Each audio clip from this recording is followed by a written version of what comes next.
చేస్తే పిల్లల లైఫ్ బాగుంటుంది అని చెప్పేసి గవర్నమెంట్ యొక్క ఉద్దేశం. లైసెన్స్ లేకుండా ఏ స్టూడెంట్ అయినా సరే బైక్ నడిపితే అది 100% పేరెంట్ మీదకి గవర్నమెంట్కి ఇంట్రెస్ట్. గవర్నమెంట్ రిస్ట్రిక్ట్ చేయడం అలౌట్ చేస్తే అడు తర్వాత రోజు లేట్ రాకుండా కరెక్ట్ టైంకి వచ్చే అవకాశం.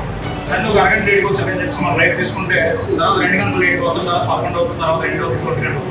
మనం వాడిని అడగదు, ఎందుకంటే స్పేస్ దాటేసారు. అదే మనం అరగంట లేట్కి వచ్చినప్పుడు మనం క్వశ్చన్ చేస్తే సెట్ అయిపోతున్నాం. దయచేసి కొద్దిగా మీకు తెలియనివి కాదు, బట్ ఏదో మీ బ్రదర్గా నేను చెప్పానని చెప్పేసి మీరు అందరూ భావించి కొద్దిగా ఈ విధంగా కంట్రోల్ చేయగలిగితే పిల్లల యొక్క భవిష్యత్తు బాగుంటుంది.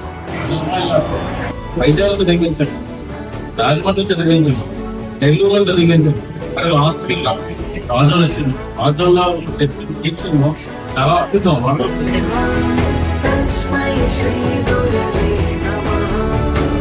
ఇందులో కొంతమంది నవ్వులు ఉంటారు, లేనోళ్ళు ఉంటారు, పనిచేసిన వాళ్ళు అందరూ ఉంటారు.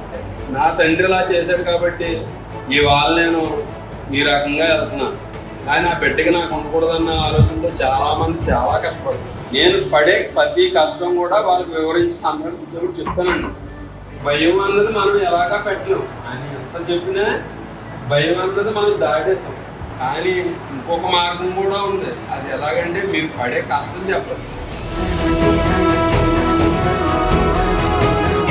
ఇన్విటేషన్ ఇచ్చినట్టే మీ పనులన్నీ కూడా పక్కన పెట్టి ఇక్కడికి అందరూ కూడా గ్యాదర్ అయినందుకు మనస్ఫూర్తిగా నేను ధన్యవాదాలు తెలుపుతున్నాను సార్ అందరికీ కూడా. Thank you.